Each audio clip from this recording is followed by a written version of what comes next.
تو بہت بڑی علامت کیا ہے؟ سواد اعظم.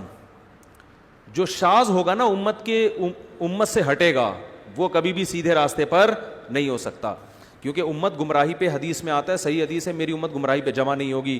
تو جو بھی ایسی بات کر رہا ہے نا, کوئی قرآن و سنت کی ایسی تشریح کر رہا ہے جو مارکیٹ میں آپ فرسٹ ٹائم سن رہے ہو, آپ علماء کو یہ سنتے ہوئے نہیں پاتے, تو آپ یہ نہیں کہو گے کہ یہ علماء کی دکانیں بند کر رہا ہے, بلکہ آپ حدیث کی روشنی میں یہ کہو گے یہ اپنی دکان کھول رہا ہے, کیونکہ امت تو گمراہی پہ جمع نہیں ہو سکتی. تو اتنے سارے امت کے صلحاء, محدثین, فقہا کا جو عقیدہ ہے اور جو ان کی رائے ہے, ان کی تحقیق ہے, آپ اس سے ہٹ کے کوئی نئی تحقیق مارکیٹ میں لاؤ گے, دیوار پہ پھینک دی جائے گی. تبھی میں ہمارے اہل حدیث حضرات جو ہیں, میرے بہت سارے ایسے دوست ہیں جو میرے بیان سنتے ہیں, میں ان سے ایک ریکویسٹ ضرور کرتا ہوں, چلو آپ حنفی نہیں بنتے نہ بنو, لیکن اتنا اہتمام کر لیا کرو کہ ایسا قول جو چاروں فقہ سے باہر ہو, اللہ کا واسطہ یہ کام مت کرو. قرآن و سنت کی ایسی تشریح کرنا جو نہ امام حنیفہ کی سمجھ میں آئی, نہ امام شافعی کی, نہ امام مالک کی, نہ امام احمد کی, ایسی کم از کم اس کا تو خیال کر لو, کیونکہ امت صدیوں تک ان چاروں میں سے کسی ایک کو فالو کرتی آئی ہے. تو اتنی بڑی امت اگر غلط ہو گئی تو یہ تو غیر مسلم, ایک تو حدیث کے بھی خلاف ہے کہ حدیث میں آتے میری امت گمراہی پہ جمع نہیں ہو سکتی, اور دوسری بات یہ ہے کہ غیر مسلم بھی ہنسے گا کہ جب تمہارے جو حکومتیں جن فقہ پہ چلی ہیں صدیوں تک, 1000 سال سے زیادہ یہ چاروں فقہ رائج رہے ہیں, اور اس میں حکومت ہوئی ہے, باقاعدہ خلافتیں چلی ہیں, تو جب تمہارے چاروں غلط ہو سکتے ہیں تو اس کا مطلب تمہارا تو اسلامی یتیم ہے. یہ تو سمجھ میں 1400 سال آیا ہی نہیں کسی کو, اب کون سمجھا رہا ہے بیٹھ کے. تو چند مسائل ایسے ہیں ہمارے اہل حدیث بھائیوں کے انتہائی احترام کے ساتھ کہ وہ چاروں فقہ کے خلاف ہیں, جن میں 3 طلاق کو ایک کہنا, یہ چاروں کے خلاف. عورتوں کا مردوں کی طرح نماز پڑھنا, یہ چاروں فقہ کے, بولو بھائی, خلاف ہے. چاروں میں ہے کہ عورت سمٹ کے نماز پڑھے گی, کیونکہ یہ تواتر عملی سے چلا آ رہا ہے یہ مسئلہ. چاروں میں ہے کہ تراویح کم سے کم کتنی ہوتی ہے, بولو 20 رکعتیں ہیں. چاروں میں ہے کہ طلاق اگر معلق کر کے دی جائے تو بھی ہو جاتی ہے, جیسے آپ نے کہا اگر بیوی کو گھر میں داخل ہوئی تو تجھے طلاق ہے. چاروں فقہ میں ہے کہ اگر گھر میں داخل ہوئی تو طلاق ہوگی, قسم کا کفارہ نہیں ہوگا. بعض اہل حدیث کہتے ہیں قسم کا کفارے سے کام چل جائے گا, ایسا نہیں ہے, گھر میں داخل ہوگی تو, اور یہ ریورس نہیں ہو سکتے یہ الفاظ ڈیورس کے.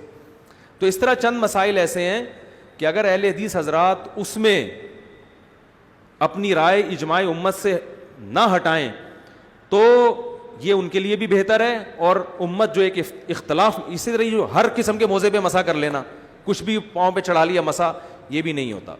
تو کچھ اس کی شرطیں, ہر فقیہ نے کچھ نہ کچھ شرطیں لگائی ہیں موضوع پہ کہ مسے پہ جواز کے لیے, اور لگانے کی وجہ کیا ہے کہ قرآن کہہ رہا ہے کہ پاؤں دھو, تو اس قرآن سے نکلنے کے لیے دلیل مضبوط ہونی چاہیے. وہ جو آپ حدیث پیش کرتے ہیں کہ جوربین پر بھی مسا ہے, اس حدیث کا یہ مفہوم نہیں ہے.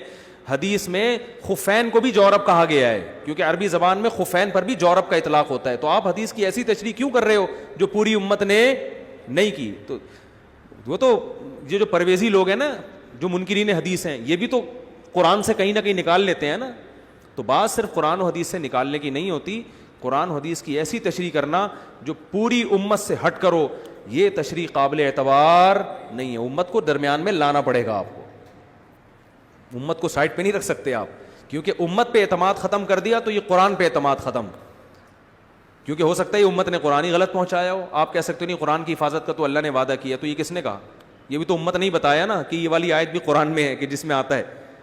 تو اجماع امت اس امت میں بہت بڑی دلیل ہے, کیونکہ یہ امت گمراہی پہ جمع نہیں ہو سکتی. وجہ کیا ہے کہ نیا نبی نہیں آ سکتا. اب یہ امت من حیث الامہ معصوم ہے, کیونکہ پہلی امتیں گمراہی پہ جمع ہوتی تھی, نیا پیغمبر آتا تھا. اب نیا پیغمبر نہیں آئے گا. اب امت اگر گمراہی پہ جمع ہو گئی تو قرآن پہ بھی اعتماد ختم, بخاری پہ بھی, مسلم پہ بھی, سب کتابوں پہ اعتماد کیا ہو جائے گا؟ ختم. کہ یار ان سے اگر یہاں غلطی ہوئی ہے تو ہو سکتا ہے قرآن نقل کرنے میں غلطی ہوئی ہو. تو ہمیں ہمارے نبی نے پہلے ہی بتا دیا بھائی امت میں 2-4 لوگ تو غلط ہو سکتے ہیں, پوری امت غلط ہو جائے یہ میری امت میں ایسا اللہ ہونے نہیں دے گا.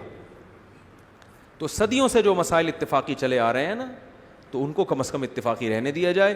اور ہمارے کسی اہل حدیث بھائی کو ان مسائل میں اگر وہ سمجھتے ہیں کہ نہیں قرآن و حدیث کی دلیل مضبوط ہے, عورت کو چاہیے مردوں کی طرح نماز پڑھے, 3 طلاقیں 1 ہوتی ہیں, تراویح 20 کے بجائے 8 رکعتیں ہوتی ہیں, یہ اجماعی مسائل میں وہ جہاں بھی کوئی بڑے عالم ہو تو میں بیٹھنے کے لیے تیار ہوں, لائیو کیمرہ چلا دیں, میں ان سے اس میں قرآن و سنت کی روشنی میں ڈسکشن کروں گا. کتنی بڑی بات کر دی میں نے. آپ کہتے ہیں نہیں ہم تو قرآن حدیث کو مانیں گے, اماموں کو نہیں مانیں گے, تو چلو قرآن حدیث ہی پہ بات ہوگی.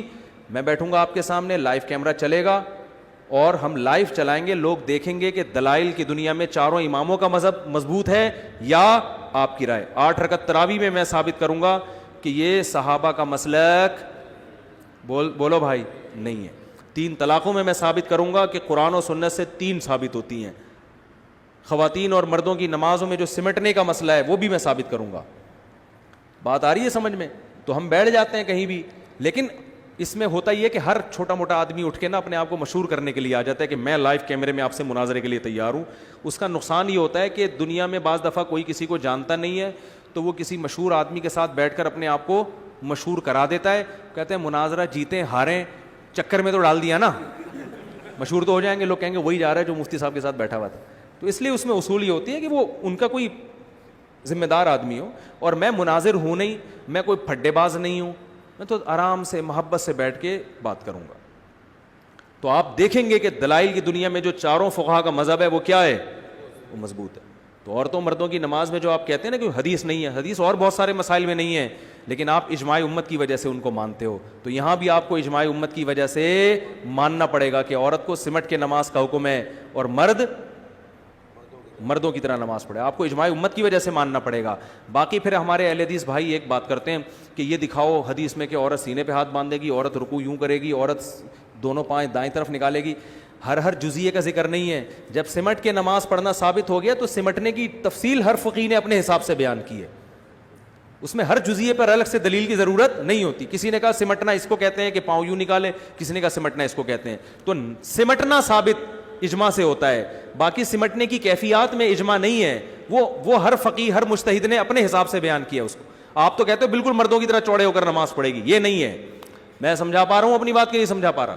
تو جو اجماعی مسائل ہیں اہل حدیث بھائیوں سے انتہائی احترام کے ساتھ کہ کم از کم, اور الحمدللہ کچھ اہل حدیث اس پر عمل بھی کرتے ہیں, میرے جاننے والے, وہ کہتے ہیں ہم اپنے بچوں کو بتاتے ہیں کہ بھئی ہمارے کوئی مفتی اگر فتویٰ دینا اور وہ چاروں فقہ سے باہر نکل رہا ہو اس کو فالو مت کرو. میں نے خود اہل حدیث سے سنا, وہ کہتے ہیں اس لیے کہ یہ چاروں کی سمجھ میں کیوں نہیں آیا, یہ چلو ایک سے غلطی ہوتی ہے, 2 سے ہوتی ہے, تو یہ چاروں کی سمجھ میں ہی نہ آئی, یہ کیسے ہو سکتا ہے.